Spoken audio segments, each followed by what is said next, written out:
Oui, Julien Dom, donc chef de clinique assistant en Île-de-France à l'hôpital Ambroise Paré, qui va donc nous parler du rôle du tafamidis dans le déclin de la fonction rénale des patients qui souffrent d'amyloïdose ATTR. À toi la parole.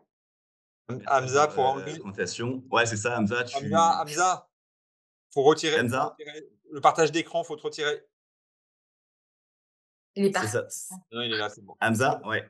Sinon, effectivement, je ne peux pas partager. Allez, Merci déjà, Lorraine, pour l'introduction et merci pour l'invitation, hein. Donc, bonjour. effectivement, je suis néphrologue à l'hôpital Ambroise Paré à Boulogne-Billancourt et j'ai beaucoup travaillé effectivement sur l'aspect rénal de l'ATTR. Je vais vous parler en fait de l'analyse en fait de l'efficacité du tafamidis dans la fonction rénale en fait en post-hoc de l'étude ATTRACT, hein, que vous connaissez probablement tous, mais pour rappel, juste pour ceux qui ne se souviennent pas, l'ATTRACT, c'est l'étude Princeps dans le New England qui est parue en 2018 qui montrait que le tafamidis avait en fait une efficacité significative sur d'une part les hospitalisations pour cause cardiovasculaire et d'autre part sur la mortalité à 30 mois chez les patients avec une cardiopathie amyloïde ATTR. Et donc vous voyez ici, je ne sais pas si vous voyez ma flèche, la différence de déclin du DFG est vraiment significative à partir de 18 mois. Il faut retenir ce seuil-là, hein, probablement la même chose au niveau du déclin du DFG. Et donc, vous voyez que les patients traités par tafamidis, peu importe la dose, hein, c'est une analyse poolée, faisait mieux que le placebo dans cette population. Et en fait, comme disait Hamza, en fait, l'atteinte rénale était très, on va dire, mal étudiée jusqu'à récemment. C'était principalement les études portugaises sur les mutations VAL30 avec les formes neurologiques et jeunes. Et nous, récemment, on a étudié pas mal la question. On a montré que, en fait, dans cette population, hein, en France, on a montré, et ça a été répliqué en Italie et dans le sud de la France, que en fait, un tiers des patients ont une maladie rénale chronique définie soit par un DFG inférieur à 60, soit par une protéinurie qui est retrouvée chez 20 à 30% des cas. Alors, pour rebondir un peu sur ce qu'on disait tout à l'heure, en fait, il y a beaucoup de manque de données. Enfin, quand on regarde des grosses cohortes de cardiologues, il y a quand même 40% de données manquantes dans les urines. Donc, c'est pour ça qu'on a des analyses un peu tronquées. Toujours est-il que, ben, en fait, c'est vrai que la plupart du temps, c'est quand même principalement un syndrome cardio-rénal. On a montré et Hamza l'a rappelé que le principal facteur de risque de déclin de la fonction rénale, c'est surtout l'âge d'une part, le mutant cardiaque val-122-isoleucine et surtout le strain. Plus le strain est bas, plus le déclin est important. C'est assez intuitif. Donc jusque-là, en fait, on s'est pas beaucoup intéressé à l'atteinte rénale spécifique. Et d'autre part, depuis les publications de Julian Gilmore et Ioannou sur la cohorte UK, enfin, ils ont montré que l'insuffisance rénale et l'albuminurie étaient aussi un facteur de risque de mortalité. Donc de plus en plus de cardiologues s'intéressent à l'albuminurie, ça c'est un fait, même en dehors de la cardiopathie amyloïde. Et alors, il faut bien garder en tête, encore une fois, qu'il n'y a pas que les cardio-rénaux, il y a aussi des patients qui ont une vraie amylose rénale. Et ce qu'on a montré sur 44 patients dans NDT il y a un an, c'est que, en fait, principalement chez les VAL 30 mètres, hein, sur 44 patients, il y avait 42 patients qui avaient une VAL 30 mètres. Ils avaient une atteinte rénale qui était sévère, avec un syndrome néphrotique massif. Et il faut garder en tête que parfois même, alors qu'ils ont une amylose glomérulaire sévère, ils n'ont pas vraiment de protéinurie. Et certains d'entre eux ont juste une amylose vasculaire et interstitielle. Donc, ce n'est pas parce qu'on n'a pas de protéinurie qu'on n'a pas d'amylose rénale directe. Mais c'est vraiment beaucoup plus fréquent dans la VAL 30 mètres. Et donc, en fait, vraiment de plus en plus de patients, vu qu'ils vivent plus longtemps, vont avoir une insuffisance rénale chronique qui s'installe. Donc, on s'intéresse de plus en plus à la thématique. Ici, c'est une étude qui a été publiée l'année dernière dans JACC Cardio-Oncol, analyse post-hoc de ATTRACT encore une fois. Donc, pour rappel, la population, c'est 75% d'amylose sénile. Et je vais vous dire encore une fois sur la discussion tout à l'heure qui est passionnante sur est-ce que l'amylose sénile donne une atteinte rénale. La réponse est probablement non, hein. On a fait une étude, je ne vais pas détailler, mais on a pris une centaine de patients qui ont plus de 80 ans, qui ont des néphrectomie pour cancer du rein, et on avait zéro dépôt amyloïde, contrairement à d'autres études autopsiques dans le cœur. Et donc là, parmi les 25% d'ATTR héréditaire, on voit qu'il y a 15% de bassin des oléocytes et très peu de VAL30 mètres. Donc c'est vraiment une population qui n'est pas très à risque d'avoir une forme rénale pure. Ça, il faut vraiment garder ça en tête. C'est une population qui est plutôt âgée, 74 ans de moyenne, 90% d'hommes et 80% de Caucasiens. On voit ici que le DFG moyen est à 57 ml minute, avec une grande majorité de patients qui ont plus de 45 de DFG, ici de stade 1 au stade 3A, et moins de 20%, un peu 20%, qui ont moins de 45 de DFG. Donc, c'est une population qui n'ont pas une maladie rénale vraiment très, très sévère, et les patients qui ont un DFG de moins de 25 sont exclus de facto de l'essai thérapeutique. Donc, rapidement, je donne le résultat principal. Ils ont analysé le déclin du DFG entre tafamidis poulet et le groupe placebo. Et là, encore une fois, à partir de 18 mois environ, ils voient qu'il y a vraiment une dissociation de la courbe de façon significative du déclin du DFG. Et on retrouve en fait à 30 mois un déclin de DFG dans le groupe placebo qui est aux alentours de 8 ml minutes. Donc, c'est un peu ce qu'on a dit tout à l'heure dans leur cohorte. versus 4 ml minutes dans le groupe Tafamidis. Donc il y a une différence de 4 ml minutes à 30 mois, ce qui est quand même quelque chose qu'on voit rarement dans les essais thérapeutiques en néphrologie. Alors après, c'est un peu moins intéressant, c'est un peu les mêmes datas qui moulinent un peu dans tous les sens, hein. C'est pas quelque chose que les néphrologues ont l'habitude de voir. Ils ont en fait analysé en fait le changement de groupe de MRC, au sein des patients entre baseline et 30 mois et entre la famille et placebo. Ce que vous voyez ici, c'est que en bleu, vous voyez qu'il y a plus de patients qui ont progressé, enfin qui ont amélioré pardon leur fonction rénale. Ils ont passé un stade, inférieur, un stade supérieur de DFG, donc ils ont amélioré leur fonction rénale de façon très étonnante. Et à l'inverse, les patients moins de patients qui ont progressé vers un stade plus sévère. Là, à droite, il montre une distribution des groupes de MRC entre tafamidis, baseline 30 mois et placebo, baseline 30 mois. C'est très difficile à interpréter, mais on a l'impression que bon, ça ralentit la progression vers un stade supérieur. Ce qu'on ne voit pas exactement, c'est est-ce que les patients qui sont très sévères, stade 3B, 4, évoluent moins aussi bien que les patients qui ont une insuffisance rénale moins importante. Je trouve que c'est une perte d'informations importante et une représentation qui n'est pas forcément très intuitive à analyser.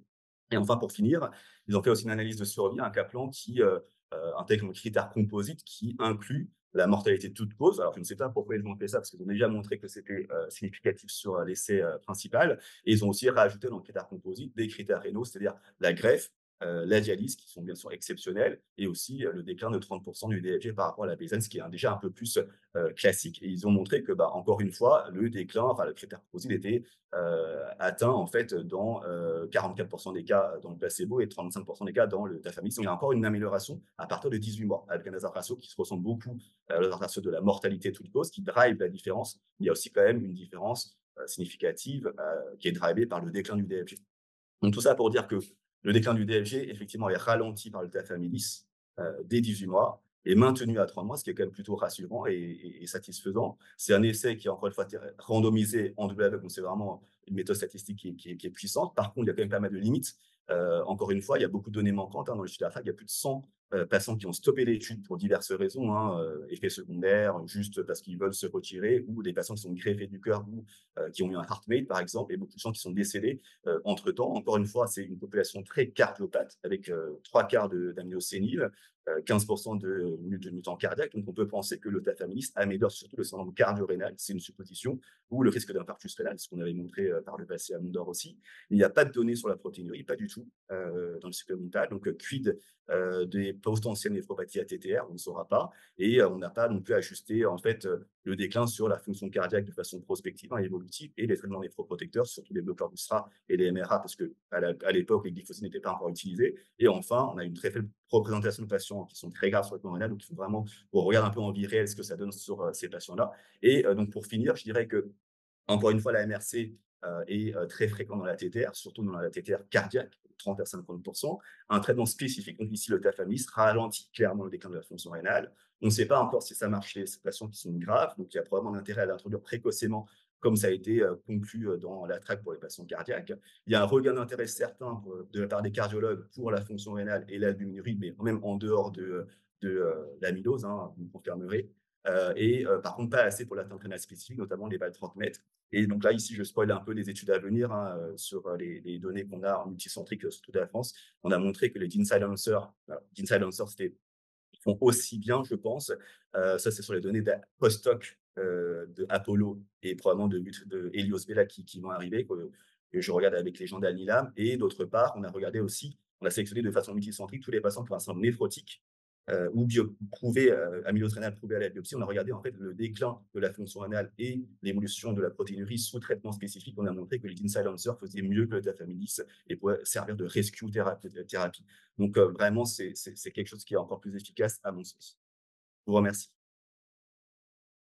Merci Julien, merci Julien pour cet exposé très synthétique, mais à la fois qui récapitule vraiment bien les limitations de cette étude, hein, qui sont moi en tant que néphrologue, effectivement, il y a plusieurs critiques, hein. Déjà, c'est des malades qui ne sont pas extrêmement malades. C'est dommage d'ailleurs qu'on ait supprimé les patients en dessous de 25 de DFG, parce que c'est encore des patients qui peuvent éviter la dialyse encore à 70 ans en tout cas. Et le fait effectivement qu'ils aient 57 de DFG à l'inclusion, c'était bon, voilà, c'est des malades qui sont peu néphro-malades. La deuxième critique que j'avais, moi, c'était plutôt dans le modèle de Kaplan-Meier où, bah, comme tu l'as très justement signalé, les patients sont censurés. Or, il y a eu quand même beaucoup de lost of follow-up.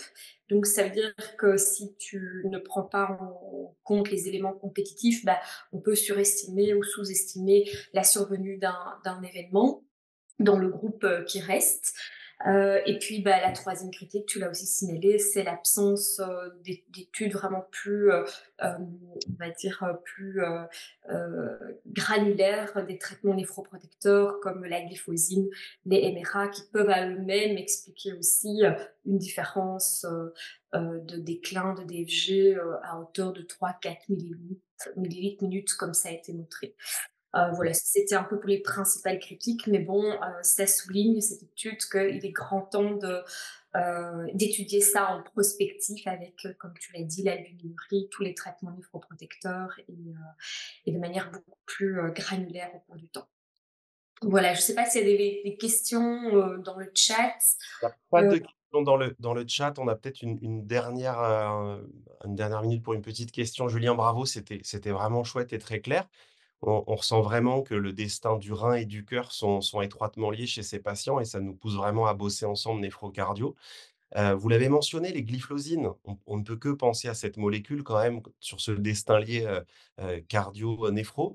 Nous, en cardio, c'est vrai qu'on les prescrit beaucoup et le réseau national amylose, suggère plutôt de le faire. Il y a d'ailleurs une étude en cours dans IR pilotée par Thibault Olivier et l'équipe. Toi, est-ce que tu penses que ça aurait changé ces résultats si les patients étaient sous glyphosine? Moi, je pense clairement. Après, il y a une étude de Thibault et Olivier qui est en cours, mais c'est vrai qu'à l'ASN, l'année passée, j'ai présenté mes résultats de post-hoc d'Apollo. Et en fait, il y a deux, trois équipes qui ont montré des résultats très intéressants où ils ralentissent le déclin du DFG. Ils sont déjà intéressés au DFG, pas que la mortalité cardiovasculaire. C'est pour ça que je dis que beaucoup de gens s'intéressent maintenant au rein. Et je pense que clairement, ça aurait changé les choses. Alors, dans cette étude-là, ça a été publié en 2018. Hein, donc, je pense que personne n'était sous glyphosine ou depuis pas très longtemps. ah oui, c'est ça. Et 50% étaient sous MRA et 50% à peu près sous bloqueur du SRA. Et ce que montrait Hamza, là, c'est un peu étonnant sur l'étude précédente, c'est que, tu me dis si je me trompe, Hamza, c'est que les MRA peut-être pourraient aggraver, et on ne sait pas trop si c'est parce qu'ils sont plus cardiaques, et donc, voilà. Donc, en fait, tout peut perturber le DFG, et ça souligne plutôt un problème plutôt hémodynamique que un problème structurel rénal in situ. Oui, tout à fait. Probablement que tous ces patients sont pas les mêmes. Dans vos 2 exposés, Hamza et Julien, on le ressent. On aurait presque envie de faire des analyses de clustering ou équivalentes pour essayer de ce qui a déjà été fait, par pas mal d'équipes d'identifier ces différents groupes.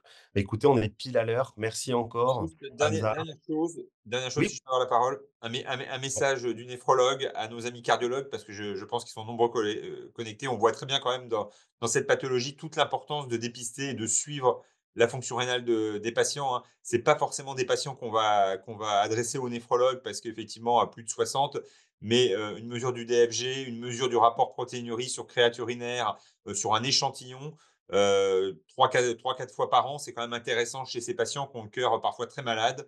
Parce que comme tu l'as dit, Théo, voilà, c'est quand même le syndrome cardio-rénal et c'est 2 organes intimement liés et avec des médicaments qui interfèrent beaucoup avec l'hémodynamique intrarénale, on ne sait pas trop parfois ce qu'on fait, donc la surveillance rapprochée est indispensable. Merci beaucoup. Absolument, merci et puis à vos agendas les amis, rendez-vous jeudi prochain, 20 février, pour la prochaine bibliose. Donc, on vous laisse pas en manque de bibliose. Merci encore à toutes et à tous et bonne journée. Bonne journée. Merci. Merci, au revoir. Merci. Au revoir, bonne journée.